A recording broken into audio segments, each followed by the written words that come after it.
ಅಷ್ಟನ್ನೇ ನೀವು ಇದನ್ನು ಮಿಕ್ಸಿಗೆ ಹಾಕೋರಿ. ಇಲ್ಲದ ಚಿರೋಟಿ ರವೆ ಇತ್ತಂದ್ರೆ ಅದನ್ನು ಡೈರೆಕ್ಟಾಗಿ ಹಾಗೇನೆ ತಗೋರಿ. ಈ ರವೆ ಸ್ವಲ್ಪ ದಪ್ಪ ಇರ್ತದೆ ಚಿರೋಟಿ ರವೆಗೆ ಅಂತ ಹೇಳಿ ನಾನು ಒಂದು ಸ್ವಲ್ಪ ಇದನ್ನು ಮಿಕ್ಸಿಗೆ ಹಾಕಿ ತೊಗೋತಾ ಇದ್ದೀನಿ. ನೋಡಿ ಇದನ್ನು ಗ್ರೈಂಡ್ ಮಾಡ್ಕೋತೀನಿ ರೀ.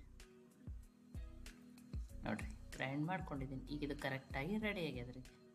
ಚಿರೋಟಿ ರವೆ ಇದ್ರೆ ಹಾಗೇನೆ ತಗೋರಿ. ಇದನ್ನು ಅನ್ಕೋತಕ್ಕ ಸೈಡಿಗೆ ಇಡ್ತೀನಿ ನಾನು. ಈ ಒಂದು ಪ್ಯಾನ್ಗೆ ನಾನು ಅರ್ಧ ಬಟ್ಲಾಗಷ್ಟ ಮೊಸರನ್ನ ತೊಗೊಂಡಿದ್ದೀನಿ ರೀ.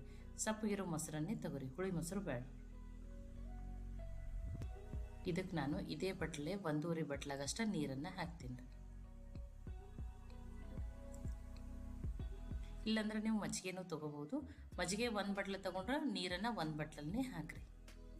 ಈಗ ಇದನ್ನು ಮಿಕ್ಸ್ ಮಾಡ್ಕೋತೀನಿ ರೀ. ನೋಡಿ ಆ ಮೊಸರು ನೀರು ಎಲ್ಲ ಮಿಕ್ಸ್ ಆಗಲಿ ರೀ. ಈಗ ಇದು ಕರೆಕ್ಟಾಗಿ ಮಿಕ್ಸ್ ಆಗ್ಯದ. ನಾನು ಈಗ ಗ್ಯಾಸನ್ನು ಆನ್ ಮಾಡ್ಕೋತೀನಿ ರೀ.